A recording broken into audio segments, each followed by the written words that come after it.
We're going to look at the first fight on the main card. Zach Palga and Logan Nail. This fight is a light heavyweight fight. Logan Nail, 2 wins and only 1 loss. 31, almost 32 years old. Much taller fighter and much lengthier fighter at 79-inch reach, 3 inches taller than Zach Palga is in the fight. He uses that reach very well in his fights. Has very good power, getting, I believe, 2 knockouts in the first round. First knockout win and first round knockout win, both in literally half of the very first round. Very good power from him.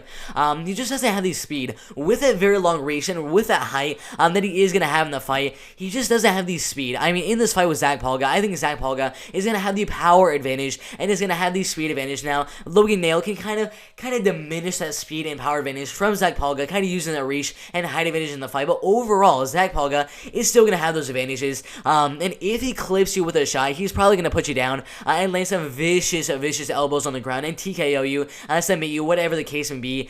He's an undefeated fighter in his amateur career and is a professional MMA fighter. 2 wins and 0 losses as a pro. As an amateur, 5 wins and 0 losses. First knockout, decision win, second round submission, second round knockout, and first round knockout. As a pro, both wins inside the LFA. It's a really good wrestler in Zach Cavender. Won the fight by unanimous decision, and then Ashby Thomas by first round TKO.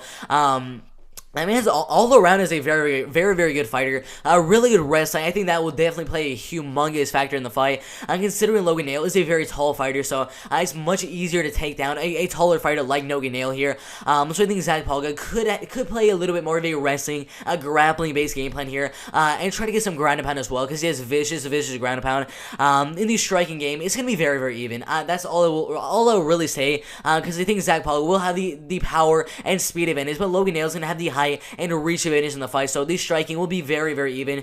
Mix in with that wrestling and grappling and the ground and pound from Zach Palga. It's gonna make Logan Nail kind of question if he should commit for that right hand and commit to trying to finish Zach Palga out, because if he commits and misses the shot with his right hand against Zach Palga is gonna take you down, and Logan Nail does not want that to happen. So it might kind of force Logan Nail to play more of a technical striking fight, which he's not really used to doing. He's used to going out there and trying to just get the knockout in the first minute, 2 minutes of the very first round. But I think it's gonna be very uncomfortable, because he's never faced a wrestler quite like Zach Palga, who is very good wrestling and very good ground and pound. So I think that wrestling is going to be the key point for Zach Palga in the fight. He's very good wrestling, very good ground and pound, very good striking as well. The striking, as I said before, is going to be very even, but the wrestling will be the key advantage for Zach Palga in the fight. So overall, I will be going with Zach Palga to win the fight.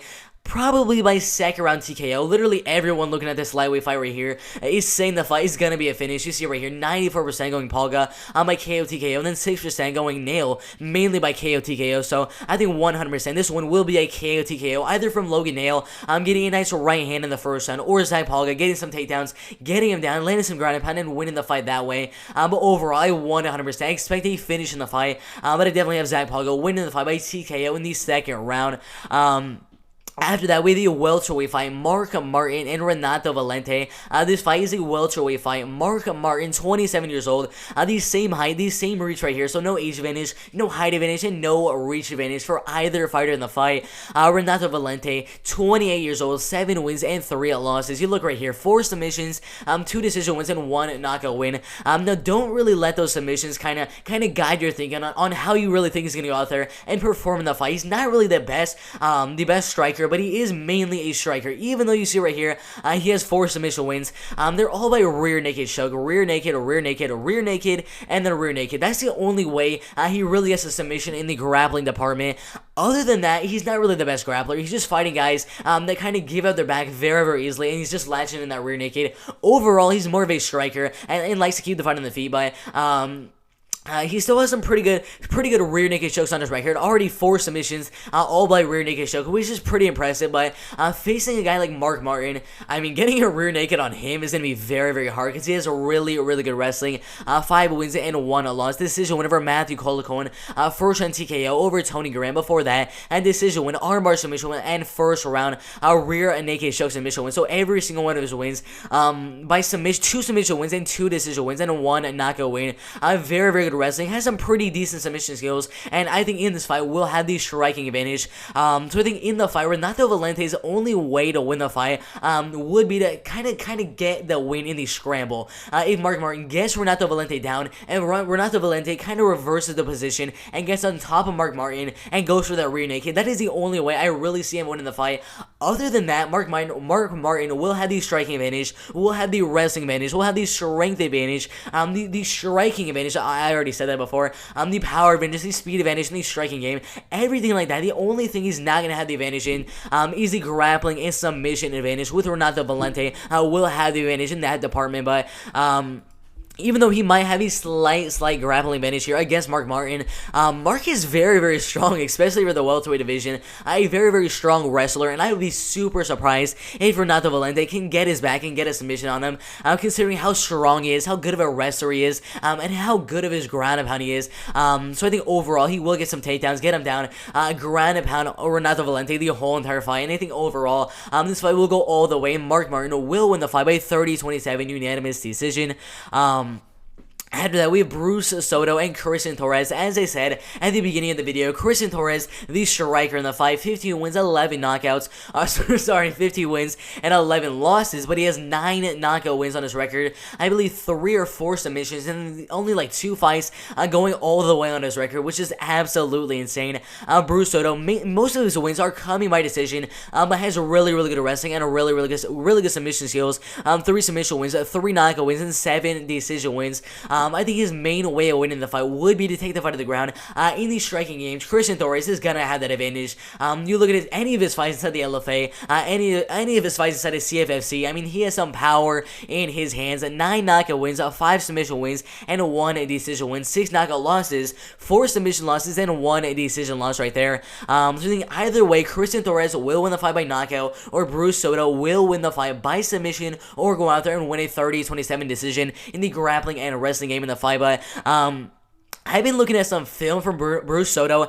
He's very good in the clinch with landing some really good elbows, especially the right elbow. He pulls out just a little bit, lands that right elbow, and then right after he lands that right elbow, he goes right for a double leg, gets it down, and gets that takedown super easily. I've seen him do it like 4 or 5 times in different fights that he's had inside of his career so far. So that is one of his main game plans. He likes to commit in most of his fights. He has really good trips to get you down. Really good wrestling, really good grappling, everything like that. Some pretty decent ground and pound. I don't think he has the best ground and pound, but it doesn't really matter. He doesn't really need the best ground and pound because he has really good submissions and very good top control. If he gets it down, I don't think Christian Torres will be able to get back up on top, but Christian Torres does have a couple guillotines, does have a couple triangle choke submissions on his record so far. So that would be one thing for Bruce Soto to kind of be looking out for, because you don't want to get caught in the guillotine when you're dominant in the fight like that. So he's definitely going to have to watch out for the submissions from the bottom from Christian Torres. And I think overall, Bruce Soto will either dominate the fight on the ground, get a submission in the first, or win the fight by decision in the grappling or wrestling-based game plan, or Christian Torres will keep the fight on the feet and win a KO TKO. It is pretty much that simple. One of those two things is going to happen in the fight, and considering Christian Torres, when he fights really good grapplers, he's mainly a striker, right? When he fights really good grapplers, he does pretty okay. But in this fight, he's fighting a very good guy that he's so good at tripping you down, getting you down, and keeping you there. So I think Bruce Soto would do exactly what he does in pretty much every single one of his fights. Getting a nice trip in the second round, get him down, ground and pound him, go for some submissions, and win the fight by 29-28 unanimous decision. Oh my god, we got Tabitha Ricci and Shauna Ormsby. Come on, guys. Tabitha Ricci's gonna win this one. I mean, dude, if any of you guys out there are thinking that somehow Shauna Ormsby is gonna win the fight, slap yourself. I mean, she's 29 years old, 5 foot 1 inch tall, has a losing record of 2 wins and 3 losses. 99% going Ricci to win the fight. The betting odds going for Tabitha Ricci at -1,000. I mean, there's no way. There's literally 0% chance that Shauna Ormsby is gonna win the fight, considering she doesn't really have the best power in her striking game. No knockouts on her record, no knockouts as an amateur. Even as an amateur, went 1-5. As a pro, has gone 2-3. I mean, absolutely horrendous I mean, the only thing she can really rely on is to keep the foot on the feet and win the fight by decision, because she's definitely not getting a knockout. She does not have nearly enough power to put a girl like Tabitha Ricci out. So I think there's literally 0% chances. This is like 100% the parlay piece for LFA 105. Tabitha Ricci, put her in a parlay, 100%, minus 1,000, minus 5,000. I don't really care. Put her in a parlay. She's going to dominate the fight. 4 wins, 0 losses. Most of her wins coming by decision or armbar submission. Very, very good grappling. Gonna take her down and gonna submit her 100%, man. That's an easy win right there. Tabitha Ricci by submission in the very first round. After that, we have Kanan Kawai and Jake Childers. This is a fight. When you first look at it, you see a guy like Kanan Kawai, who's fought on Dana White's Contender Series, and has fought inside of Bellator, and he's only 23 years old. That is very, very young, especially against a guy like Jake Childers, who has so much experience. 8 wins and 1 loss as a pro. As an amateur, I mean, he had so much experience fighting as an amateur since 2013, and having a record of 14 wins and 4 losses.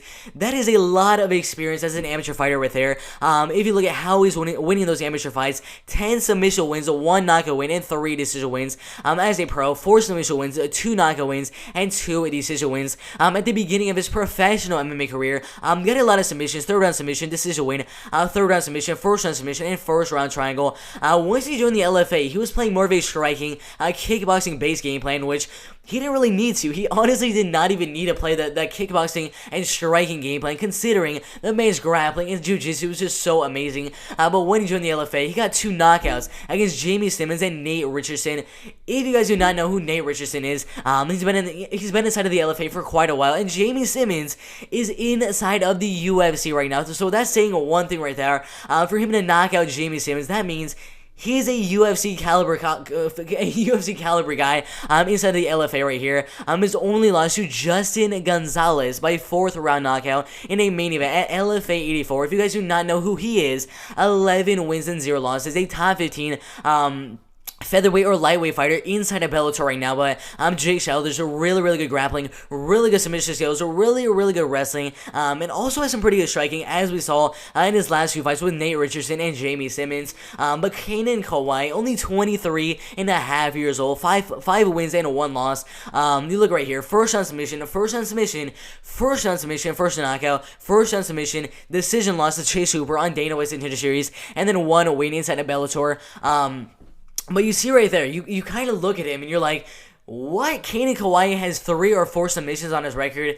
Doesn't really make much sense. I mean, he's mainly a striker. I've seen a bunch of his fights. He mainly likes to keep the fight on the feet, but it's very, very surprising to see that he has a lot of wins coming by submission. Only 23 and a half years old. He's going to have that height advantage. He's going to have that reach advantage. So I think in the striking game, he'll have a very, very good advantage in the striking game. A really fast striker, very powerful puncher, but I think in the fight, the grappling and the wrestling of Jake Childers is going to be way too much. I mean, so much experience as an amateur, so much experience as a pro. He's been fighting for quite a while now, having over 25 professional and amateur MMA fights, having more than 15 submissions in his amateur and MMA and pro MMA career so far. So I think he will get to fight at the ground, use that grappling, jiu-jitsu, wrestling game, and get him down and get a submission in the 2nd round of the fight. Jake Childers is an absolute beast, 100%. But definitely have him winning the fight by submission in the 2nd round. After that, we got the main event, Slavesa Gosik versus, I'm not sure what the first name is, Angela Rodriguez Guionta, a very long name. I'm not sure if Rodriguez is her middle name or something like that. The one thing you know about this girl, she's got power. That's all you gotta know. 5 wins, 0 losses, and 0 draws. An undefeated fighter in the women's strawweight division. Sorry about that. 2nd round knockout win, 3rd round knockout win, 2nd round knockout win, 2nd round TKO, and then a decision win against Kayla Haracho. Every single one of her fights, except for this one win right here, being a KO TKO in the 1st or 2nd round. And then you go to her opponent. I mean, come on, man. You watch Slavesa Gosik's fights. She's an absolute beast. 13 wins and 4 losses. Her striking is pretty okay. That is not what she's known for. 3 knockout wins on her record. 1 decision win, and a grand total of 9 submission wins on her record so far. No amateur fights, no amateur wins or losses. Just pro MMA fights. Out of her losses, 2 submission losses, 1 knockout loss, and 1 decision loss. She's been in a couple of 5-round fights instead of WWFC. She was in a 5-round fight right here, but ended the fight by first round submission. Was in a 5-round fight right here and right here. Got a first round or fifth round rear naked and a split decision win. Most of her wins coming by armbar. You look right here, armbar in the first round, armbar in the first round, armbar in the first round, armbar in the first round, armbar in the second round. Pretty much just a bunch of armbars. That's what she does. She gets you down and she submits you. That is just what Sylvester does. She's really good wrestling and really good jiu-jitsu. So in this fight, Rodriguez is gonna have a really tough time keeping the fight on the feet. Considering the wrestling and grappling of Gotix in the fight. So I think either way, the fight will go to the ground and Gotix will win the fight by submission in the second or third round, or Rodriguez will keep the fight on the feet and win the fight by KO TKO in the first or second round. But if you watch any of Sylvester Gotix's fights, there's amazing wrestling and her striking is honestly pretty good as well. So I think she's gonna use that striking, back Rodriguez up against the cage, grab a double leg or a single leg, get her down, dominate her there, and win the fight by submission in the second or third round. So that is my prediction for the main event of LFA 105. For the women's LFA Strawweight Championship, for the vacant Strawweight Championship, I have Sylvester Gotix winning that fight by second or third round submission. Should be a really good main event right there. 6 fights on the main card right there for LFA 105. I have Sylvester Gotix winning her fight. I have Jake Childers winning his fight. I have Tabitha Ricci winning her fight. I have Bruce Soto winning his fight. I have Renato Valente losing his fight. And I have Mark Martin winning his fight. Zach Palgo winning his fight. Should be a very good fight card right here. But let's hear, what are your predictions for this LFA 105 fight card? The betting odds were just announced right here. If you want to take a quick look at that, minus 260 for Mark Martin, Kana and Kawai, a pretty close fight with Jake Childers in the fight right there, and minus 145. Zach Palga, a 5-1 favorite. Bruce Soto, a 3-1 favorite. Tabitha Ricci, a 10-1 favorite, and then Sylvester Gotix, a minus 240 favorite in the fight. So should be a very good fight card right there. But that is my full card prediction. Like the video, subscribe, and everything like that. But let's go. I'm out of here. Let's go. Now I'm going to check the comments on the video so far. When will you do predictions for UFC 261? That is coming out tomorrow. Probably around, I'm not sure, but it's just going to come out sometime tomorrow. Today is LFA 105. Early tomorrow, I'm going to do KSW 61 prediction. Then I'm going to do I'm going to do a full card prediction for UFC 261. Literally every single fight will be announced. All my predictions, all 13 fights on the fight card will be announced for my predictions tomorrow. Do you do tape study or do you just look at their records on Tapology? I watch every single one of their fights. Like Tabitha Ricci, I've watched every single one of her fights. Her grappling is amazing. Sylvester Gotix, her grappling is amazing. I watched a couple of her last fights that she won by first round armbar submission and first round TKO. I've watched Rodriguez's fights where she got those knockouts. I watch all these fights. I don't just look out here and see 5-0, 13-4. I don't know. I'm just gonna go for the Tapology favorite, and Gotix will win the fight just because 84% are going for Gotix. That's not the reason I'm predicting. I'm predicting Gotix to win the fight. I look at the film. I'm trying to figure out how they're gonna win the fight, what they do good in their fight, what their weaknesses are according to the film. I definitely don't just go on here and see, Jake Childers is 8-1. I'm going for him to win the fight. I don't do that. That's not a very good way to do predictions. Surreal Chyler, nice predictions, Bert. Who do you fancy to win the most this weekend? What do you mean? Who do you fancy to win the most this weekend? I don't understand the question. For LFA 105, are you saying who do I think has the most chance of winning? Because that's obviously Tabitha Ricci, but I'm not really sure what your question is right there, but I'm not too sure what your question is, but a parlay that I would put on this fight card for LFA 105 would probably be Zach Palga, obviously Tabitha Ricci for sure, and then either Sylvester Gotix or I probably put Bruno Suda. More likely I probably put Sylvester Gotix though.